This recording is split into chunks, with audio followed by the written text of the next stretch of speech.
October 3rd, 2012, last day of the season. Miguel Cabrera, Detroit Tigers first baseman, first Triple Crown winner for an infielder since Lou Gehrig, has now become a baseball immortal. He doesn't even turn 30 until next April. Guy's a legend. Guy's become a legend now.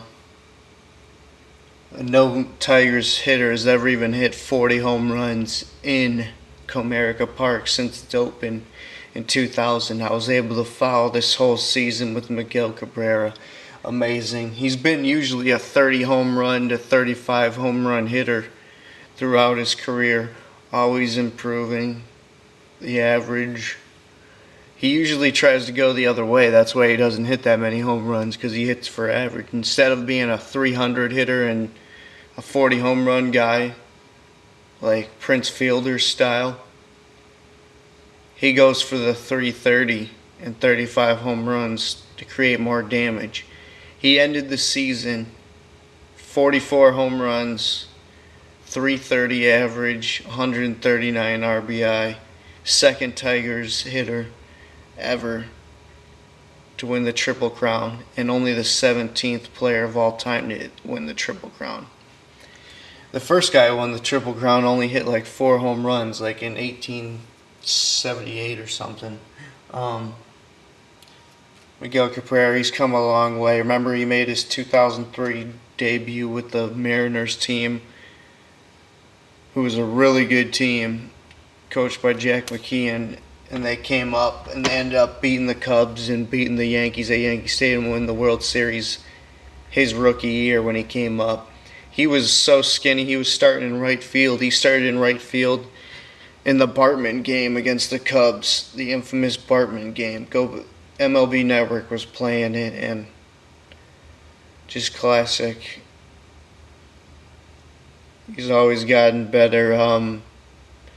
When you watch him, it's just like it's just normal just to see him go 2 for 4, single up the middle for an RBI double. The thing about Comerica Park is it's easy to hit a home run down the line. It's the right center field, and center field is what steals 5 home runs from me or so a year from hitters. He even had a game this year where he hit 2 home runs over the center field. The guy can do anything he puts his mind to, literally.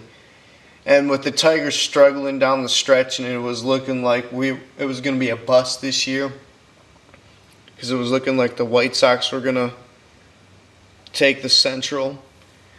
And then as soon as Miguel Cabrera could sniff the Triple Crown, remember when that even started? The day it started, he just went into overdrive and just kicked it into a second gear.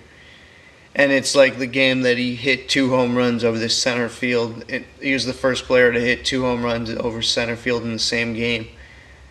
Actually, I think Adam Dunn or someone like that did it like in the 2000s in one series. Or maybe Chris Duncan of the Cardinals. He did it twice in one series, but I don't think anyone's done it twice in one game. Unbelievable. The guy's unreal.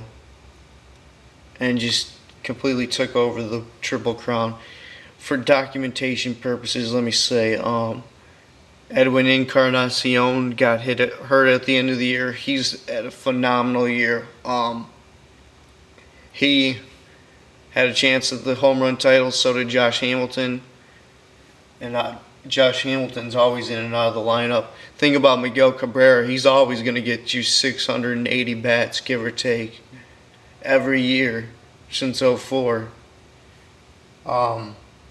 Remember, he had his DUI, and ESPN has always underrated him.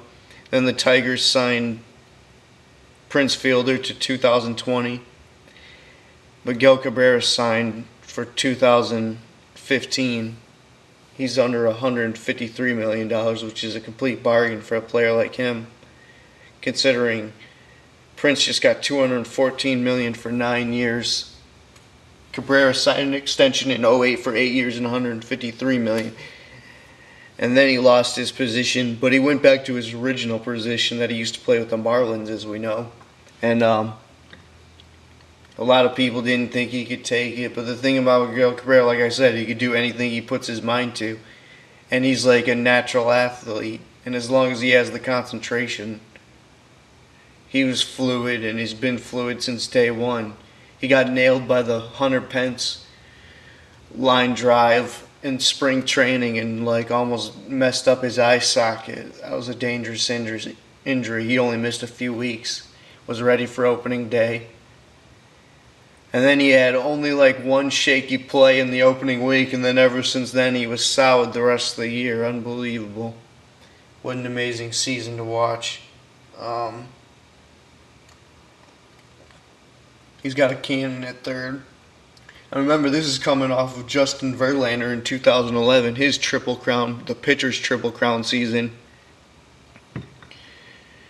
That was another phenomenal season. And keep in mind, the Tigers haven't even made the playoffs in back-to-back years. We just won the AL Central. This is the first time we've made the playoffs in back-to-back years. I heard this stat from someone since 1935 and 1936. Are you freaking kidding me? That pretty much sums up the Detroit Tigers' history. I mean, spots of greatness, decades apart. That pretty much sums it up. You know, Gehrig, Ty Cobb in the early 1900s. He won his Triple Crown in 1909 with 9 home runs. And Gehrig and Hank Greenberg in the 30s and 40s. And then, obviously, what's his name? Al Kaline in the 50s and 60s. And then the 68 team or 69 team that won the World Series. Then the 84 team, who my dad was working for Domino's Farms. The owner of the Tigers was Tom Monahan. He used to go and see the World Series trophy in there, which was awesome. And I ended up having a bunch of 1984 Tigers memorabilia, including a bat signed by all the team, or encrypted with the team members on it. Awesome year. Then the 06 season, phenomenal. Jim Leyland's first year where he went all the way. Cabrera wasn't even on the team, but that team had so much swag up and down the lineup. And so we made the playoffs last year, and it's not a given any year, and that's pretty much, we were terrible throughout the 90s. And the 06 season pretty much came out of nowhere. We got Pudge, Ordonez. JV was his first full season. Anyway, Miguel Cabrera, first Triple Crown since 1967. Carl Yastrzemski, he had a better average than him. He had a better average than Frank Robinson. And the first infielder winner since Lou Gehrig in 1944, I think it was. Anyway, this was JBM 2K5. Subscribe for more Detroit sports discussions. I do a bunch of stuff. I talk NFL, a lot of teams, and Olympic coverage. I did a bunch of those videos for retrospect of the 2012 Olympics. I am out. I'll talk to you about sports in the comments, or send me a personal message if you want to talk sports.